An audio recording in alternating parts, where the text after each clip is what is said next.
South Africa.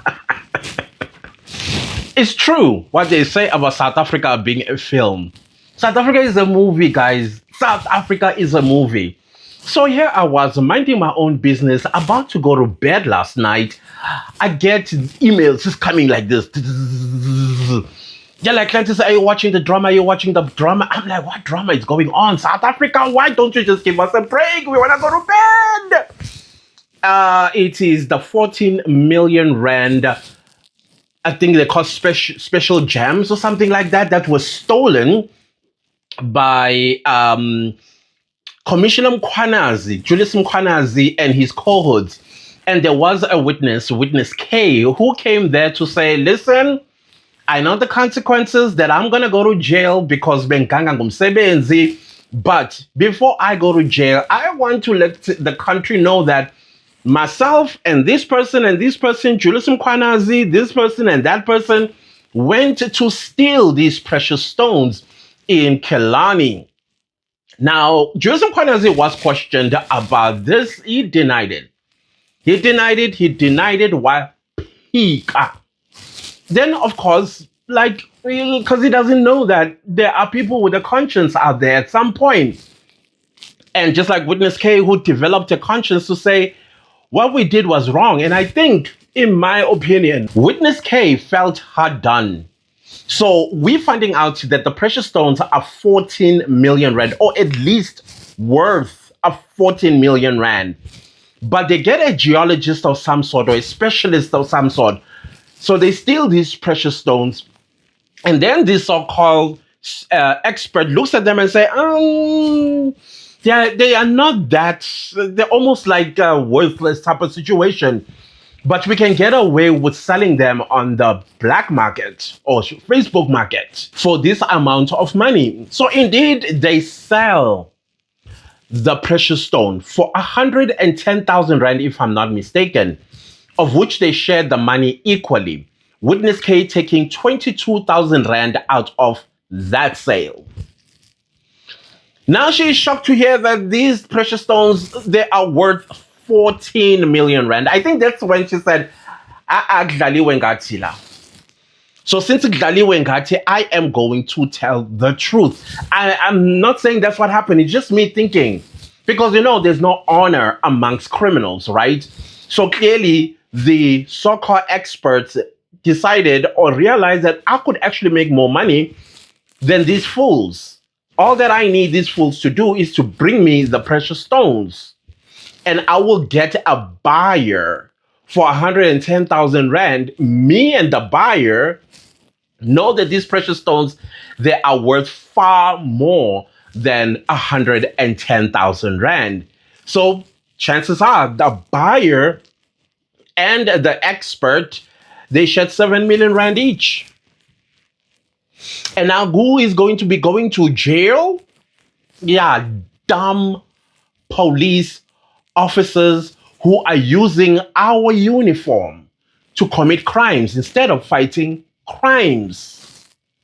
So that is the breaking news. Not the part that really entertained me. I'm sorry, Griselda Lewis of SABC, but that was funny. Hearing her huffing and puffing and panting, it did kind of like remind me of a movie scene. And she's trying to talk in between. All right, these are live pictures from an area on the east of Johannesburg, and this is where I put investigators together with the technical response teams and others are in pursuit of what we understand is a second suspect relating to the 14. All right, we're just heading with the.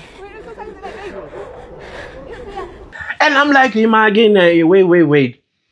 So allegedly, IPID started making arrests of the suspects on these precious stones. So now, right now, we don't know their names or faces. It makes sense why we don't know their names and faces because they haven't appeared in court yet. So after Monday, we are going to know who are these characters that were making Griselda Lewis run like that.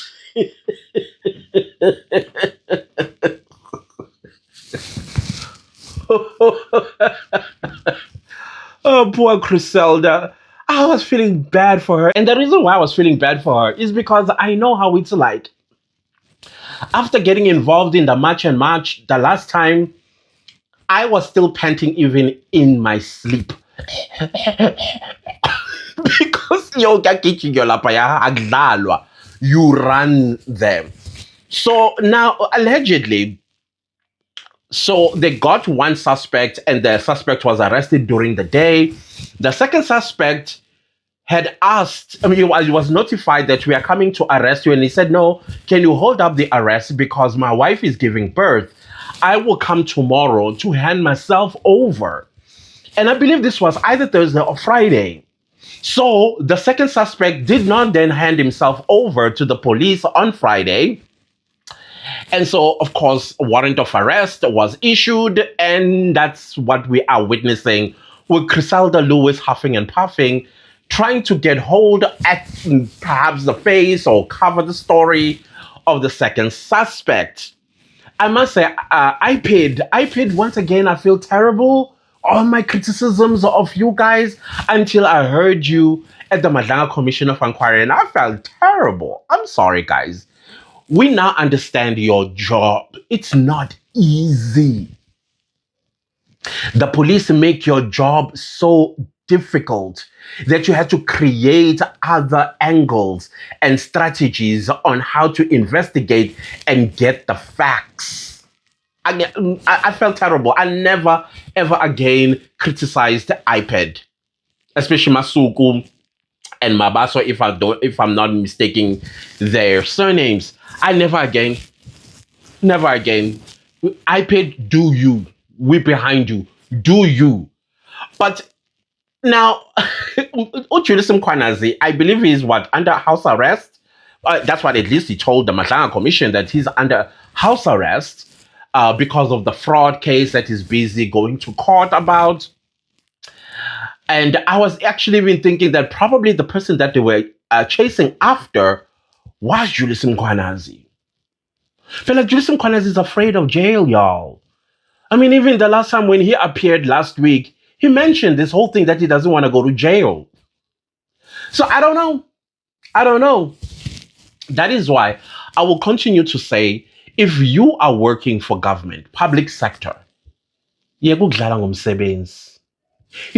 a time where people would do anything to get a government job because it's secured. It has perks and privileges that other people do not get to enjoy. When a besudlala ngomsebenzi, ngoba you think you're clever. You know better than all the people. You're clever than the law. But a wrong can never be a right. Until that sinks in, that a wrong cannot be a right. And if I turn a wrong into a right, somewhere down the line, I'm going to be held criminally liable. And here we are. Yekan ukudlala ngemsebenzi. And so I was thinking to myself, hey, the Madlanga Commission of Inquiry, this week was its final week.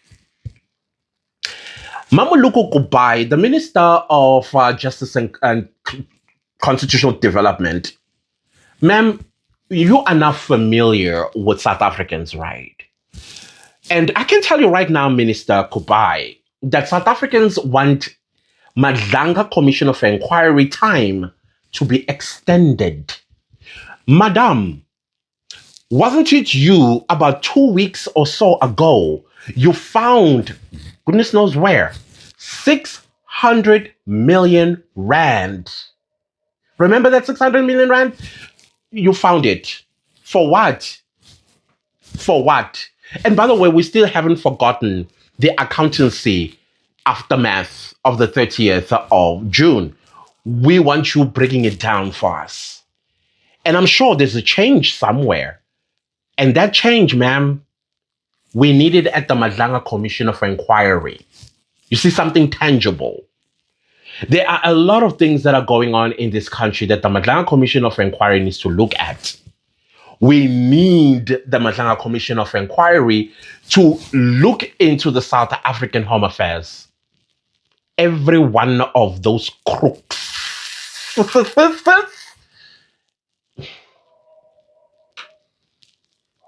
Those that sold this country, we want them sifted out. They are still doing it, by the way. I was listening to somebody on TikTok. There's a company of some sort in somewhere near Soweto. And this company has hired illegal foreigners. And I think from what I understood, you get paid as per how many times you've been called to work. So if you called once, of course, you're not going to be earning that much. If you called twice, still nothing. But all the illegal foreigners, because the manager is an illegal foreigner himself, he will put all the illegal foreigners on consistent calls.